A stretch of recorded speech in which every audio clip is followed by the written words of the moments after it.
ज़ालिका मिन शाहिदीन व शाकिरीन वल्हम्दुलिल्लाहि रब्बिल आलमीन। काफ़ी देर से आप हज़रात तशरीफ़ रखे हैं। इस वक्त आप अपनी माथा की निगाह से देख रहे हैं कि स्टेज पर शायर इंटरनेशनल हज़रत नदीम रज़ा फैज़ी तशरीफ़ फरमा हैं। अब मेरे बाद में उनकी तशरीफ़ आवर होगी, फिर माइक हो वो हो, फिर आप उनके हवाले हों, फिर आप जिस तरह चाहे सुनना उनसे सुनेंगे तो वो सुनाएंगे आपको। मुझसे क़ब्ल शायर इस्लाम जनाब महराज हसन, शायर इस्लाम जनाब शाहिद रज़ा हबीबी और शायर इस्लाम जनाब अब्दुल कादिर इस्माइली साहब ने बड़े अच्छे अंदाज से आप हज़रत के सामने अपनी शायरी को पेश किया। नक़ीब इजलास हज़रत फ़िरोज़ रहबर साहब मधुपुरी ने भी भरपूर अंदाज से आप हज़रात के सामने अपना दिल जिगर रखा और आपके ख़तीब व इमाम मौलाना अब्दुल गफ़ूर साहब और आपकी मदरसे के मुदर्रिस हफ़ीज़ जमील साहब भी तशरीफ़ फरमा है। सबों की मौजूदगी में कुछ देर में आप हज़रात की बारगाह में गुफ्तगू करने की कोशिश करूँगा। आप लोग सुनेंगे कुछ देर? तो बहुत देर न, बहुत देर की मैं दम निकाल दूँगा आपके लिए कुछ देर, ताकि हजरत को सुनना है ना। बहुत देर नहीं, कुछ देर सुनना है। अब आइए कुछ सुनने से पहले उस नबी की बारगाह में खिराज अकीदत पेश करें जो मजलूमों का चारागर है, शिकस्ता दिलों का कारसाज है, रूहानी क़ल्बो इस्तिराब का मसीहा है, दीन जिसके दरे दौलत का अदना एजाज़ है, रात जिसकी अर्श निशां की हबशी कनीज़ है, रहमत आलम नूर मुजस्सम फ़ख्र बनी आदम खलीफतिल्लाहिल आज़म, काबे के बदरुद्दुजा तैबा के शमसुद्दुहा दाफ़ई जुमला बला शाफ़ई रोज़े रज़ा जनाब पाक मोहम्मद मुस्तफ़ा सल्लल्लाहु ताला अलैहि वसल्लम की बारगाह गोहरबार में खिराज अकीदत पेश करें। अल्लाहुम्मा सल्ली अला तुरशिब अल्लाहुम्मा सल्ली अला सय्यदना मौलाना मुहम्मद बारिक वसल्लिम सल्लल्लाहु अलैहि सलातो व सलाम अलैका या रसूलल्लाह सल्लल्लाहु ताला अलैहि वसल्लम। बिल्कुल आपकी मिजाज के मुताबिक ही गुफ्तगू होगी इंशाअल्लाह। जितने लोग यहाँ तशरीफ़ रखते हैं उनके फ़ायदे के लिए कुछ बातें होगी, ताकि साहिब मकान ने जो जलसा सजाया रचाया, आप लोगों को दावत दी, तमाम ये उलमा शोरा को मदऊ किया, कोई एक आदमी भी अगर यहाँ से किसी एक बात पे अमल करता है तो इनकी सारी मेहनत भी कबूल हो जाएगी और आपकी ज़िंदगी भी संवर जाएगी। सरकार आला हज़रत इमाम अहमद रज़ा ख़ान फ़ाज़िल बरेलवी इरशाद फरमाते हैं, सरवर कहूँ कि मालिक व मौला कहूँ तुझे, बाग़े खलील का गुले ज़ेबा कहूँ तुझे, तेरे तो वस्फ़ ऐब तनाही से है बरी, हैरान हूँ मेरे शाह मैं क्या क्या कहूँ तुझे। आखिर रज़ा ने ख़त्म सुखन इस पे कर दिया, खालिक का बंदा खल्क़ का आका कहूँ तुझे। सबसे पहले मैं अपने मिजाज के मुताबिक कुछ देर आपको परखूं, आप मुझे परखें। अगर आपके सुनाने के काबिल मैं हूँगा, मतलब कि मिजाज के मुताबिक होता ना लोगों का मिजाज, कैसे गरजेंगे, कैसा चिल्लाएंगे, कैसा गरजेंगे, तो हम जब सुनेंगे टेस्ट करेंगे 5-10 मिनट, नहीं तो भाग जाएंगे सुनेंगे नहीं, है ना। बहुत सारे लोगों के मिजाज जरा ये मौलाना आए ना, जरा सा 5 मिनट सुन लें, रुको देखें क्या होता, नहीं होगा भाग जाएंगे। क्या देखेंगे 5 मिनट आप देखें मुझे, मैं देखूँ आपको, है ना। एक बार सिर्फ बोली, ज़्यादा नहीं, एक बार किए सुभान अल्लाह, बस एक बार, ज़्यादा नहीं। बहुत आप लोग बोल दिए हैं, कुछ वक्त बचा के रखिए। हमारे शायर इंटरनेशनल नदीम रज़ा फैज़ी आएंगे, भरपूर हमको सुनाएंगे, आप भी सुनेंगे। लेकिन एक बात मैं कहूँगा, अगर कोई एक आदमी बेदीन काफिर आए और कहे कि मुझे मुसलमान बना दीजिए, मुसलमान यानी मुझे मुसलमान होना है, तो सबसे पहले अगर वो कहे जनाब नदीम रज़ा फैज़ी से कि हज़रत मुझे इस्लाम लाना है, तो वो क्या पहले हुक्म देंगे? ये कहेंगे क्या कि जाओ पहले नमाज पढ़ लो? नहीं। रोज़े के लिए कहेंगे? नहीं। हज के लिए कहेंगे? नहीं। सबसे पहले क्या कहेंगे? कलमा पढ़ो। जरा बोलिए, आप लोग भी बोलिए, क्या कहेंगे? कलमा पढ़ो। यानी कि सबसे पहले कलमा पढ़ने जब ये कहेंगे, इस बात पे समझ में बात ये आ रही है कि जब कलमा हम पढ़ेंगे तो नमाज से पहले कलमा हमने पढ़ा, रोज़ा से पहले कलमा हमने पढ़ा, हज से पहले कलमा हमने पढ़ा, तो बात ये समझ में आ गई तमाम आमाल की जड़ कलमा है, यानी ईमान है। और ईमान क्या है? ला इलाहा इल्लल्लाह मुहम्मदुर रसूलुल्लाह, यह है ईमान है। अब मैं तसव्वुर की दुनिया में मुफ्तियान एज़ाम से एक सवाल मैंने कर दिया, उलमा इकराम बता दीजिए, क्या ये ईमान जो है नमाज की जान है, क्या तमाम आमाल की जान है? ये मुफ्तियान इकराम जवाब देंगे, हाँ हाँ, ये ईमान की जान, ईमान तमाम आमाल की जान है। नमाज की जान ईमान है, रोज़े की जान ईमान है, हज की जान ईमान है, ज़कात की जान ईमान है, आमाल सालेह की जान ईमान है। अब मैं इस फ़क्र में पड़ गया कि जब तमाम आमाल की जान ईमान है, नमाज की जान ईमान, रोज़े की जान ईमान, हज की जान ईमान, ज़कात की जान ईमान, अगर तमाम आमाल की जान ईमान है तो ईमान की जान क्या कोई है कोई दुनिया में? क्या है कोई ऐसी चीज़, क्या है कोई ऐसी ज़ात? अगर इस बात को मैं समझूं तो मुफ्तियान इकराम से जवाब मिलेगा। इसका जवाब हम नहीं बताएंगे, बरेली के इमाम बताएंगे, जिन्होंने हमें हर चीज़ का इल्म दिया है। इसके रसूल हमारे सीने में गामजन फरमाया है, जिन्होंने हमारी ज़िंदगी में इसके रसूल को हमारे दरमियान में ला के रखा है। उस इमाम से पूछो, मैं तसव्वुर की दुनिया में इमाम इश्क मोहब्बत सैयदी सरकार आला हजरत इमाम अहमद रज़ा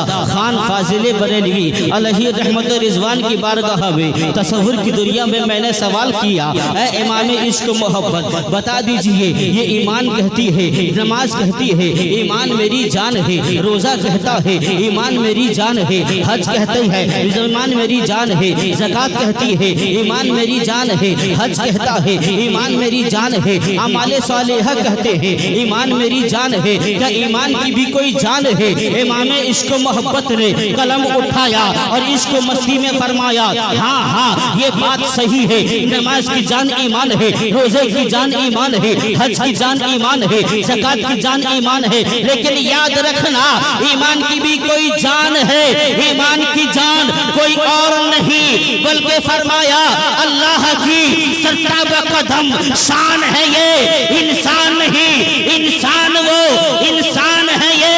कुरान तो ईमान बताता है इन्हें, ईमान ये कहता है मेरी जान है ये। नारे तकबीर, ईमान ये कहता है मसलके आला हजरत, वाह, ईमान ये कहता है कि मेरी जान है ये। हजरात, अल्लाह तबारक व तआला कुरान में फरमाया, मेरे नबी तुम्हें जो दे दे तुम ले लो। क्या कहा अल्लाह ने? मेरे नबी तुम्हें जो दे दे तुम ले लो। सबसे पहले सवाल ये पैदा होता है लेने के लिए। जो बातें मुझे बहुत सारे मौजू तो दिए गए थे, मुमकिन है कि मैं तमाम मौजू पे रोशनी डाल सकूं, जहां तक बात होगी वहीं तक करूंगा, क्योंकि मेरे बाद में हजरत को सुनना है ना। लेकिन एक बात मुझे समझाना है, वो बात ये है कि मेरे नबी तुम्हें जो दे दें वो ले लो। अब देता कौन है जरा आप बताइए? अभी आप लोगों ने मुझे मोहब्बत का नजराना दिया, तो अब मुर्दा है क्या? जिंदा है। मैं पकड़ा, मैं जिंदा हूँ। तो बात ये समझ में आई, जो देता है वो जिंदा होता है, जो लेता है वो भी जिंदा होता है। मतलब ये कि अल्लाह फरमाता है मेरा नबी तुम्हें जो दे दे तुम ले लो, जो दे दे।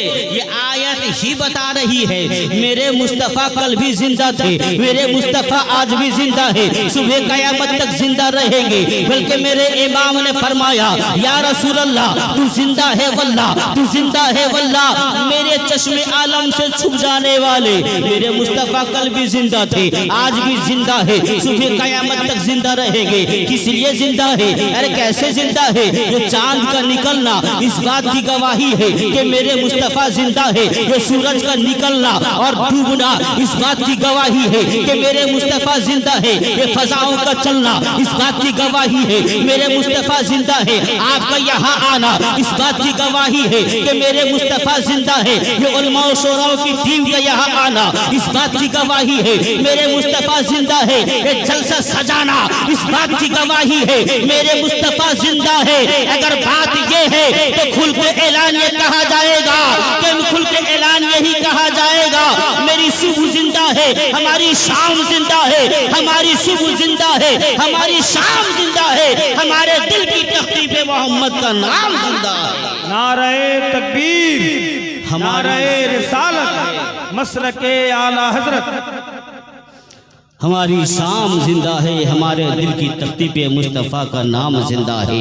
अल्लाह के नबी तुम्हें जो दे दे तुम उसको ले लो। मुस्तफ़ा ने क्या दिया है, अरे मुस्तफ़ा ने क्या नहीं दिया है। कुरान कहता है इन्ना आतैना कल कौसर, महबूब हमने तुमको खैर कसीर दिया है, हमने तुमको सारी कायनात की दौलत दे दी है। मुस्तफ़ा को अल्लाह ने क्या नहीं दिया है, मुस्तफ़ा को अल्लाह तबारक व तआला ने क्या नहीं दिया है। इन्ना आतैना कल कौसर, महबूब हमने तुमको खैर कसीर अता फरमाया है। महबूब आदम से लेकर ईसा तक जितने नबियों को मैंने जो कुछ दिया है वो तने तनहा मैंने तुमको दिया है। मैंने क्या दिया है, अल्लाह ने नबी को क्या दिया है, क्या नहीं दिया है। आदम की आदमियत मुस्तफ़ा को दिया है, नूह की शुजाअत मुस्तफ़ा को दिया है, इब्राहिम की खुलियत मुस्तफ़ा को दिया है, इस्माइल की ज़बीहियत मुस्तफ़ा को दिया है। हज़रत सुलेमान से बढ़ के खूबसूरत, सुलेमान से बढ़ के हुकूमत अल्लाह ने मुस्तफ़ा को दिया है, और हजरत यूसुफ से बढ़ के खूबसूरती अल्लाह ने मुस्तफ़ा को दिया है। जनाबे मूसा से बढ़ के कमाल अल्लाह ने मुस्तफ़ा को दिया है। ईसा से बढ़ के कमाल अल्लाह ने मुस्तफ़ा को दिया है। मेरा रब इतना दिया है, कितना दिया है हम नहीं जानते, बल्कि हमें इमाम ने यही समझाया है। वही रब है जिसने तुझको हम तन करम बनाया, हमें भीख मांगने को तेरा रास्ता बताया। तुझे हम्द है खुदाया, तुझे हम्द है खुदाया। अल्लाह ने नबी को सब कुछ दिया है। नबी ने हमें क्या दिया, सवाल ये बनता है। नबी तुम्हें जो दे दे तुम ले लो। नबी ने क्या दिया है हमको, नबी ने क्या नहीं दिया है। सदाकत नबी ने दिया है, अदालत नबी ने दिया है, सखावत नबी ने दिया है, सखावत नबी ने दिया है, शुजाअत नबी ने दिया है। मेरे मुस्तफ़ा की बारगाह में मांगने वालों की भीड़ लगी हुई है। कोई आके कहता है या रसूल अल्लाह सदाकत चाहिए, कोई कहता है या रसूल अल्लाह अदालत चाहिए, कोई कहता है या रसूल अल्लाह सखावत चाहिए, कोई कहता है या रसूल अल्लाह शुजाअत चाहिए। जरा दिल पे हाथ रख के बताना, मेरे मुस्तफ़ा की बारगाह में मांगने वाले आते हैं, मुस्तफ़ा ने दिया कि नहीं। सिद्दीक़ अकबर ने सदाकत मांगी, नबी ने दे दिया है। उमर ने अदालत मांगी, नबी ने दे दिया है। उस्मान ने सखावत मांगी, नबी ने दे दिया है। अली ने शुजाअत मांगी, नबी ने दे दिया है। हसनैन करीमैन ने शहादत मांगी, नबी ने दे दिया है। हजरत रबिया ने जन्नत में हुजूर की रिफ़ाक़त मांगी, मुस्तफ़ा ने दे दिया है। हजरत अबू हुरैरा ने कुव्वत हाफिजा मांगा है, नबी ने दे दिया है। अब्दुल कादिर जिलानी ने गौसियत कुबरा का ताज मांगा है, नबी ने दे दिया है। हजरत गरीब नवाज ने हिंदुस्तान में क़यामत तक की हुकूमत मांगी है, मुस्तफ़ा ने दे दिया है। साबिर पिया ने सब्र का ताज मांगा, नबी ने दे दिया है। हजरत निज़ामुद्दीन ने महबूबियत का ताज मांगा, मुस्तफ़ा ने दे दिया है। 14वीं सदी का ईमान टूटी हुई चटाई पे बैठ करके पूरी दुनिया अकाईद बातिला के मुकाबले की ताकत मांगी, मेरे मुस्तफ़ा ने दे दिया है। और धामनगर के मुजाहिद मिलत रईस आज़म उड़ीसा होने के बावजूद फकीरी की जिंदगी मांगी, नबी ने दे दिया। और ज़माने में ये ऐलान कर दिया, कौन देता है देने को, मुँह चाहिए। देने वाला है सच्चा हमारा नबी, देने वाला है सच्चा। बंद कर दें, खत्म बोलेंगे ना, शुरू का हुई बात है। मैंने तो अभी तर्जुमा ही किया, नबी जो दे दे तुम ले लो। 2-3 बातें बताऊंगा, ज्यादा नहीं। अल्लाह के नबी ने हमें क्या दिया है। अल्लाह के नबी ने फरमाया कि अन निकाहु मिन सुन्नती फमन रग़िब अन सुन्नती फलैसा मिन्नी। निकाह मेरी सुन्नत है, मेरी सुन्नत से जो एराज किया वो मेरा नहीं है। ये शादी की तकरीब में ये रंगे कादरी को सजाया गया है। मकसद क्या है, शादी। ये शादी के सिलसिले में आपने जलसा सजाया। मैं तमाम भाइयों का नाम नहीं जानता हूँ, लेकिन इतना एक नाम गोरा भाई जानता हूँ, अगर हैं तो हैं, अगर नहीं जितने लोग उनके भाई बिरादर जितने यहाँ बैठे हैं उनकी जानिब से एक जुमला कहूँगा। अगर बात अच्छी लगे, अगर उनके दिल की बात है तो कोई एक आदमी मेरी बात मुकम्मल होने पे कहेगा, नारा लगा देगा। कितने शायरों को नारा लगाते हो, हमको लगा वो नहीं नारा, एक तो लगा दो, है ना, तरस खा के लगाओगे नहीं, अपने आमाल में इजाफे के लिए लगाना है। क्या अपने आमाल में इजाफे की नीयत की इजाफे के साथ में अपनी इस नीयत से लगाना, ठीक है ना।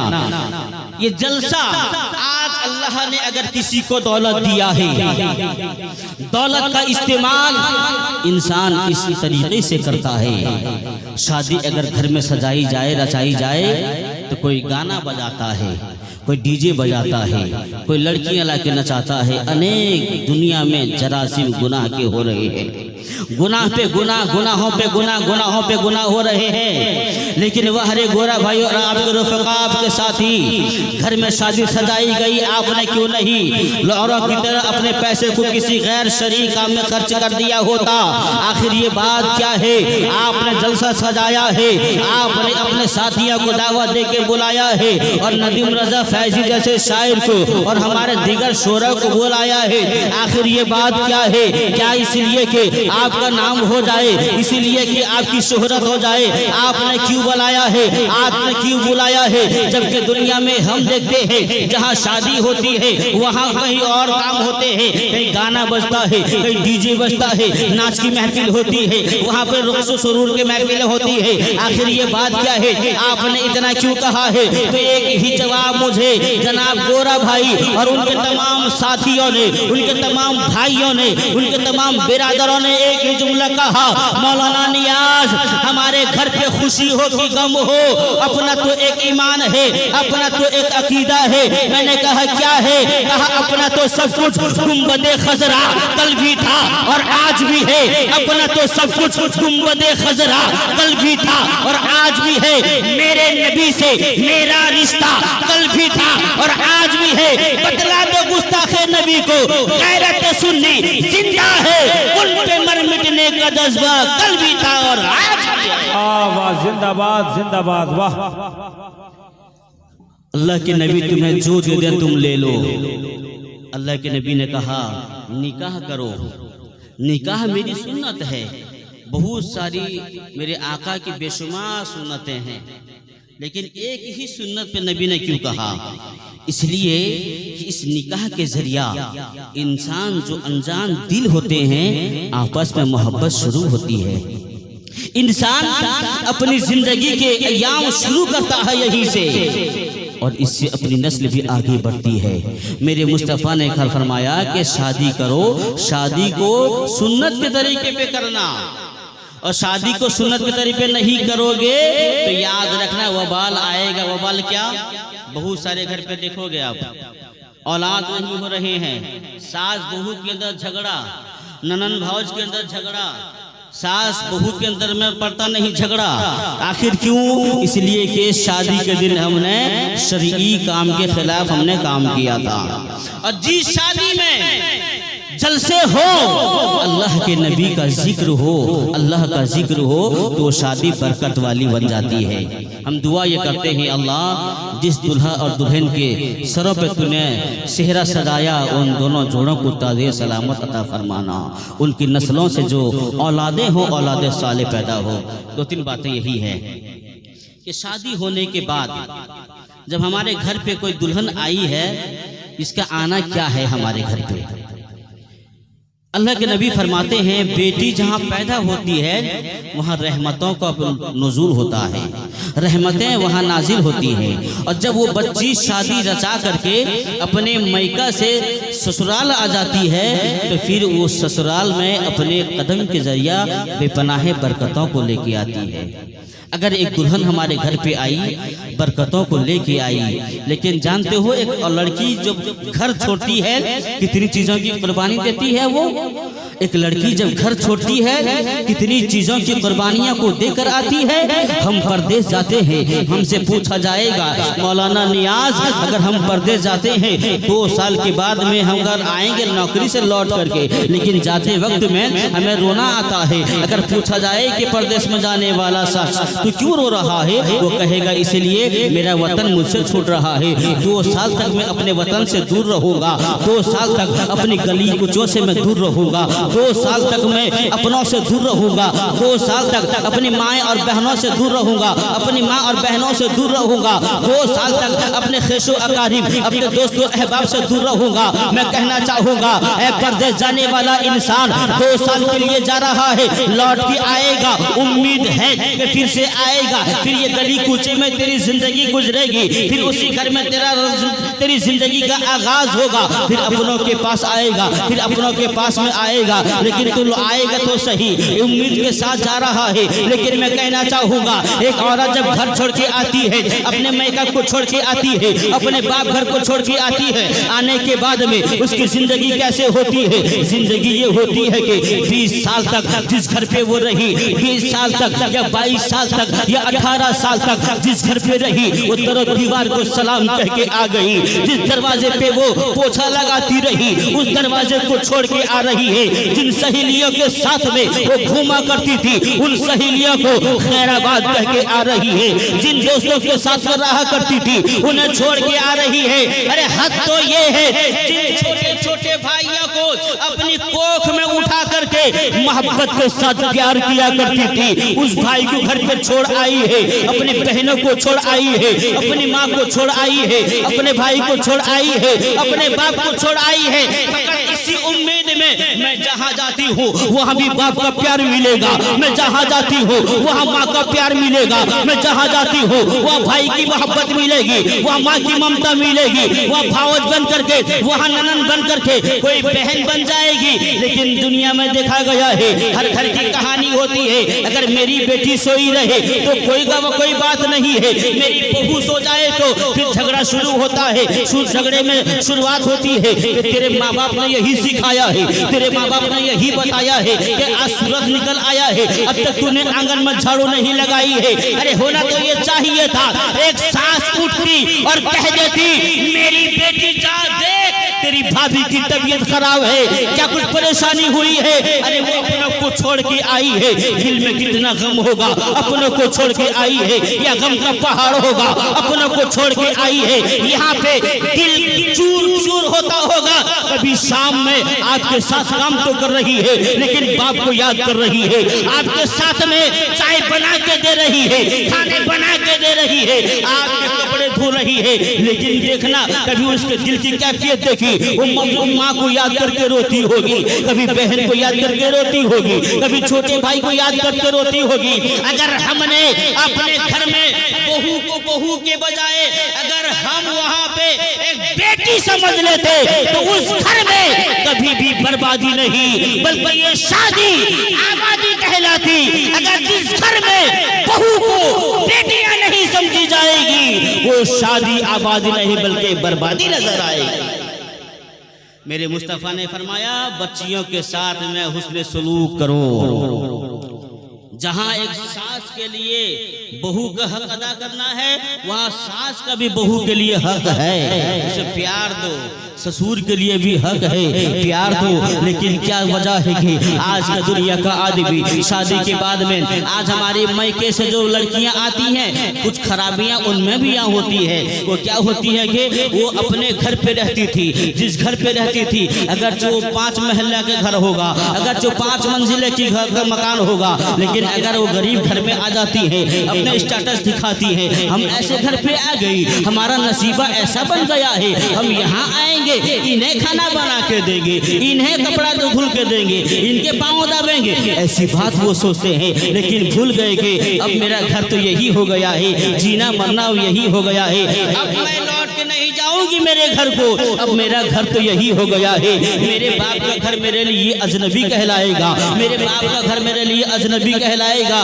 मेहमान बन के जाऊंगी फिर मेहमान बन के आऊंगी, यही मेरा वतन हो गया है, अब जीना मरना मेरा यही पे है। ऐ लोगों अपने घर पे एक अच्छा मुआशरा बनाओ।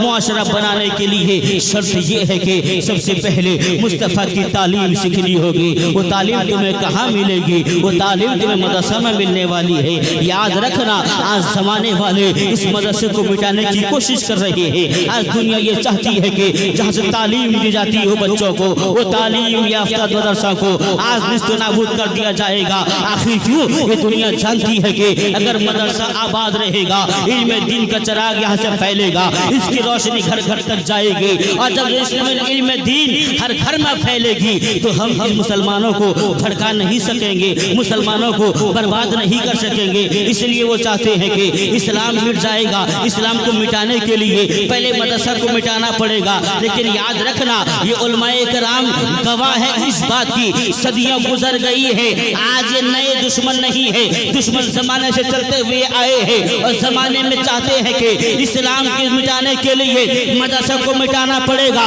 इसलिए कि वो मदरसा को मिटाने की कोशिश कर रहे हैं। लेकिन ये उलमाए कराम गुर्बत में रहकर भी, आज टूटी चटाई में बैठकर भी आपके बच्चों को तालीम देते हैं, आपके बच्चों को कुरान का इल्म सिखाते हैं, आपके बच्चों को मदरसा में तालीम देते हैं, मुस्तफा के इश्क को नश्र करते हैं, मुस्तफा की मोहब्बत को नश्र करते हैं। दुनिया मिटाना चाहती है और ये उलमाए कराम दुश्मनों की आंखों में आंखें डाल के ये कहते हैं जालिम तेरी सोच गलत है। याद रखना इस्लाम था, इस्लाम है, इस्लाम रहेगा।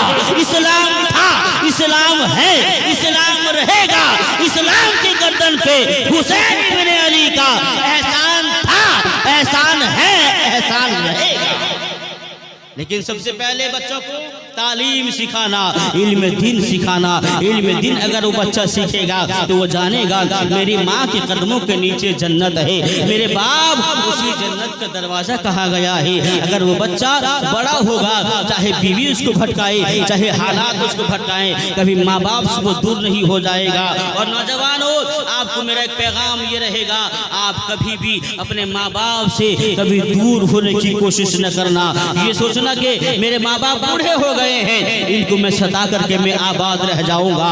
याद रखना अगर हम गांव गंडे में रहने वाले हैं, अगर हम व्यापार करने वाले हैं, अगर शहर में हमें जिंदगी मिल जाती है, नौकरी मिल जाती है, तो हम शहर की जिंदगी को आबाद करते हैं, गांव की जिंदगी को छोड़ देते हैं। इन बूढ़े बापों को, इन बूढ़े माँ बाप को अपने वतन में छोड़ के चले जाते हैं, ये सोच करके कि ये तो देहाती है, ये तो अनपढ़ है, ये क्या जाएंगे हमारे शहर में रहने के लिए। हमारे साथ अच्छे अच्छों का बैठना उठना रहता है, हमारे साथ अच्छे अच्छे बड़े बड़ों का बैठना उठना रहता है। हमारा स्टेटस ऐसा है कि हम बड़े बड़ों के साथ में बैठते हैं, बड़ी बड़ी मीटिंग अटेंड करते हैं। हम क्यों जाएंगे गरीब माँ बाप को लेके जाने के लिए, गरीब माँ बाप को छोड़ देते हैं। लेकिन नौजवान, ये गरीब माँ बाप जो तेरे बूढ़ापे के आलम में पड़े हैं, इसी उम्मीद से तुझे पाल के बड़ा किए थे, मेरा बच्चा एक दिन बड़ा हो जाएगा, मेरे बुढ़ापे की लाठी बन जाएगा। लेकिन